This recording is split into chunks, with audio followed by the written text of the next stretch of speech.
Update પર આજે focus છે ટાટા મોટર્સ પેસેન્જર વ્હીકલ તમામ બજારની અંદર ખાસ કરીને જેએલઆરમાં આપણને વોલ્યુમમાં ઘટાડો આવતો જોવા મળ્યો છે, તો ડાબરના પણ આપણને Q3 અપડેટ આવતા જોવા મળ્યા છે. શું છે વિગત અને શું અસર છે, વિગત લઈએ સહયોગી શ્રદ્ધા પાસેથી. જી શ્રદ્ધા, જણાવો બંનેમાં શું ખાસ વિગત? જી, સૌથી પહેલાં ટાટા મોટર્સ પેસેન્જર વ્હીકલની વાત કરીએ. અહીંયા જેએલઆરનું Q3 અપડેટ આવતું જોવા મળ્યું છે. તમામ બજારમાં વોલ્યુમમાં ઘટાડો જોવા મળ્યો છે. હોલસેલ વેચાણની વાત કરીએ તો અહીંયા negative 43% year on year growth જોવા મળ્યો છે, એટલે કે ડી ગ્રોથ અહીંયા પણ જોવા મળ્યો છે. રિટેલ વેચાણમાં પણ -25% યર ઓન યર બેસિસ પર ગ્રોથ જોવા મળ્યો છે, એટલે કે બંને જ માર્કેટમાં નેગેટિવ ગ્રોથ છે.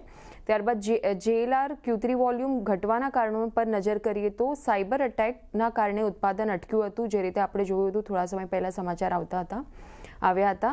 અને જેગુઆરના મોડેલનું આયોજનબદ્ધ રીતે પણ ઉત્પાદન ઘટાડવામાં આવ્યું હતું અને સાયબર હુમલા બાદ નવેમ્બરના મધ્યમાં ઉત્પાદન ફરીથી શરૂ કરવામાં આવ્યું હતું. ત્યારબાદ જેએલઆર Q3ની વાત કરીએ તો ક્યાંથી ટેકો મળ્યો, અને તો સૌથી પહેલાં તો રેન્જ રોવર સ્પોર્ટ્સ અને ડિફેન્ડરનો હિસ્સો વધારે છે. ત્યારબાદ હોલસેલ વેચાણમાં 3 મોડેલનો હિસ્સો 74% રહ્યો હતો. ત્યારબાદ ડાબર પર નજર કરીએ. Q3 બિઝનેસ અપડેટ છે. કન્સોલિડેટેડ આવક ગ્રોથ મિડ સિંગલ ડિજિટ રહેવાના અનુમાન છે. નફો આવકથી વધુ રહેવાના અનુમાન છે.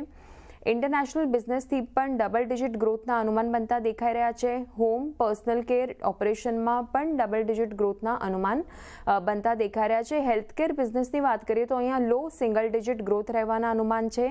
રેડ ટૂથપેસ્ટ અને મેસવાક બંનેથી મજબૂત વોલ્યુમ ગ્રોથ આવવાનું શક્ય છે.